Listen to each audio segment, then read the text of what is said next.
அன்பானவர்களே, அன்பு வணக்கங்கள். ஒரு அன்பர் குருஜி, இந்த உலகில் வாழ்கின்ற மனிதர்களில் யார் நல்லவர்கள் யார் கெட்டவர்கள் என்று கண்டுபிடிக்கவே முடியவில்லையே, நான் என்ன செய்வது என்று ஒரு கேள்வி கேட்டிருக்கிறார். அற்புதமான ஒரு கேள்வி. இதற்கு ஒரு கதையோடு விளக்கம் தருகிறேன். மகாபாரதத்திலே ஒரு கதை வருகிறது. அதிலே தர்மருக்கும் துரியோதனனுக்கும் இருவருக்கும் உண்டான ஒரு குரு.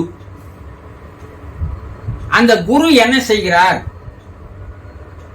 முதலில் துரியோதனனை அனுப்பி, நீ உலகில் உள்ள மக்களை எல்லாம், இந்த ஊரில் உள்ள மக்களை எல்லாம் போய் பார்த்து வா, அவர்கள் எப்படிப்பட்டவர்களாக இருக்கிறார்கள் என்று பார்த்து வந்து என்னிடம் சொல்லு போ என்று அனுப்புகிறார். அவனும் போறான். எல்லா ஊருக்குள்ள எல்லா மக்களையும் பார்க்கறான். பார்த்துட்டு வந்து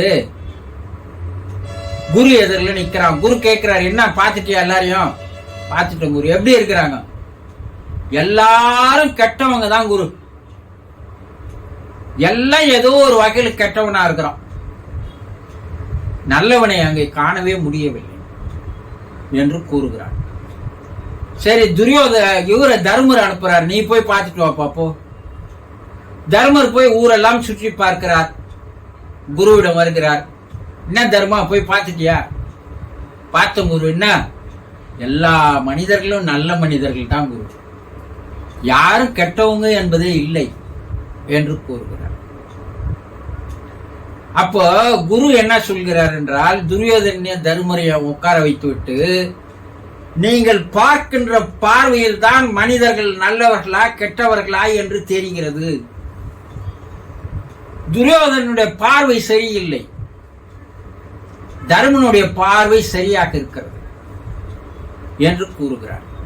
இதிலிருந்து என்னென்ன, மனிதர்களாகிய நாம் பார்க்கின்ற பார்வை சரியாக இல்லை என்றால் நமக்கு எல்லா மனிதர்களும் கெட்டவர்களாக தான் தெரிவார்கள். பார்க்கின்ற பார்வை சரியாக இருந்தால் எல்லா மனிதர்களும் நல்லவர்களாக தான் தெரிவார்கள். நீங்க சொல்றது தப்பு குரு. இந்த நாட்டுல எவன் இன்னைக்கு நல்லவனாகிறான்? எல்லாம் கெட்டவனாகிறான். எல்லாம் திறனாக்குறான், கொள்ளடிக்கிறவனாக்குறான், ஏமாத்துறவனாக்குறான், லஞ்சம் வாங்குறவனாக்குறான், ஊழல் பண்றவன் அதிகமா ஆயிட்டான். இப்ப இந்த நாட்டுல எல்லா அரசியல்வாதியும் ஊழல் பண்றான்.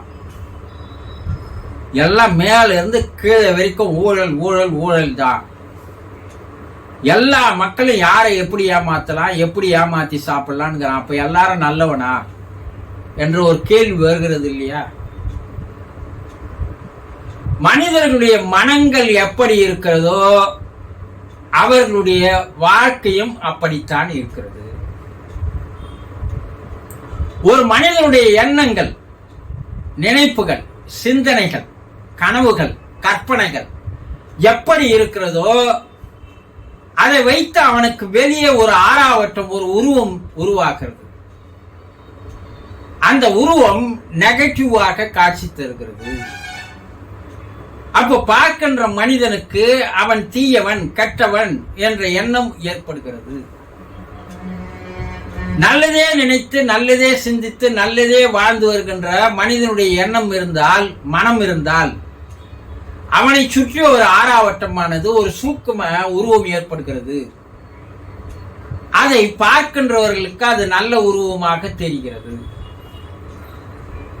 அப்போ நாம் பார்ப்பதில் தவறு என்பது முதல் வகையாக, நம்ம நல்ல எண்ணத்தோடு அவர்களை பார்த்தால் அவர்கள் நல்லவர்களாக தெரியலாம்.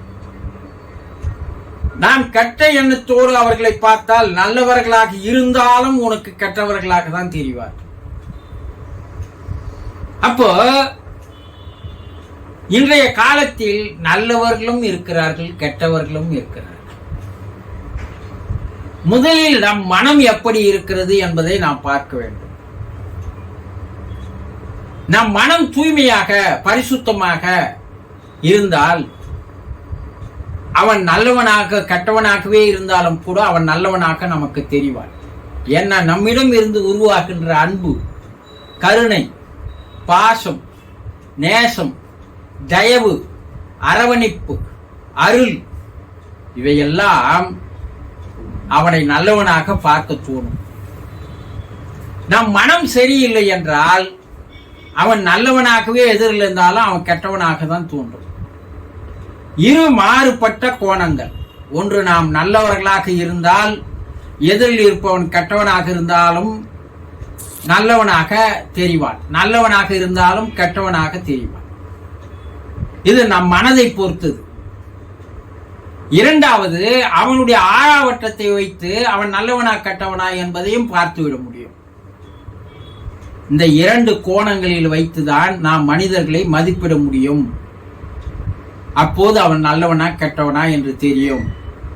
உலகத்தில் நல்லவர்களும் இருக்கிறார்கள், கெட்டவர்களும் இருக்கிறார்கள். நாம் பார்க்கும் பார்வையை பொறுத்துதான் அது அமைகிறது. அவர்களுடைய சூக்கும உருவத்தை பொறுத்துதான் அதுவும் அமைகிறது. புரிந்து கொண்டீர்களா?